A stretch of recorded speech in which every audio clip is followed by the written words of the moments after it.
Your car guy here. Tonight we're going to do another project on the 2004 Mercedes E500 wagon or estate. Tonight's project is we're going to do the lower ball joint, and we may actually do the motor mounts tonight as well. So the lower ball joint on this side, on the passenger side, is completely shot. So we're going to pull it in, we're going to jack it up, we're going to get it on jack stands, get it secure, and we're going to pull off the wheel.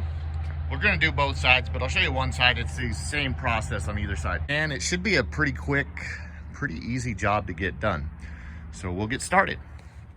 Okay, so we've got the car jacked up. We've got it secured on jack stands. Not holding it with the jack. It's just sitting there as a safety, really, if the jack stand fails.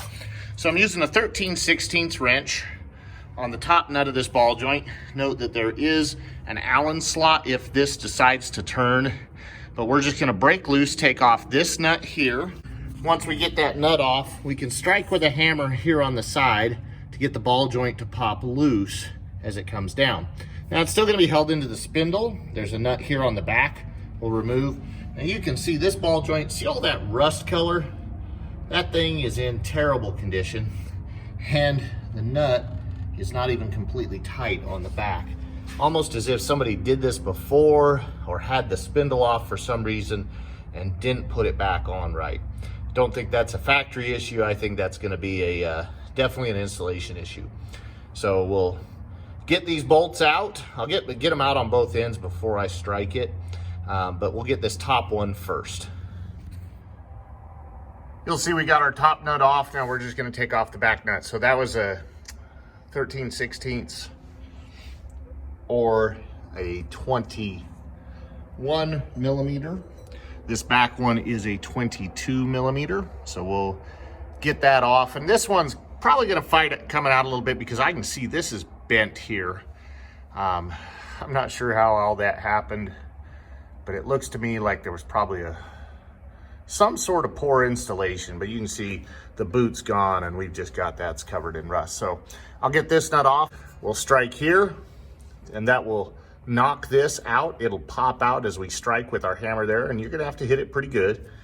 And then we'll get this nut off, or we'll take that nut off first, but then we'll be able to knock this out and get it out of our way. This should be a really easy job.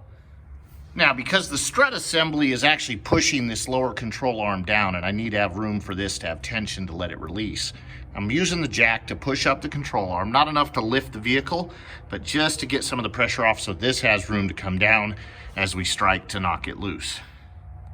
There you can see it popped loose really nicely. It only took a few taps. Now, because that bolt is bent in the back, which will not normally be an issue, but with this, it is going to present an issue. What I'm going to do is I'm going to probably cut off the back of that bolt, because otherwise, as it's trying to come out, it's creating tension that will not allow it to come out. So I'm going to cut it off and then use a punch to knock that out from the inside. So I'll just cut off that bent part and then knock it out. Now, what I'm going to do to make it easier is I'm going to turn the wheel the other way. That way I can work from the outside behind it where I need to be able to get to it. So I didn't have to cut it very far. I just cut it enough that I could beat it up a little bit with a hammer more easily, but it came right out. Very easy job. We're gonna grab our new one. So there's our new piece. We're just gonna I'm gonna slide it into the bottom, and then the top we'll let come underneath, and we'll lower the strut back down right on top of it. I'll show you here in just a second. All right, another quick tip. So I got the rear nut in and tight, and in order to hold this so that I don't have to use the Allen wrench in the top to tighten this nut up, I'm just using the jack to put a little pressure up, and this will shove the conical part of that right into the lower control arm, and it's gonna hold it so I can now tighten my nut up.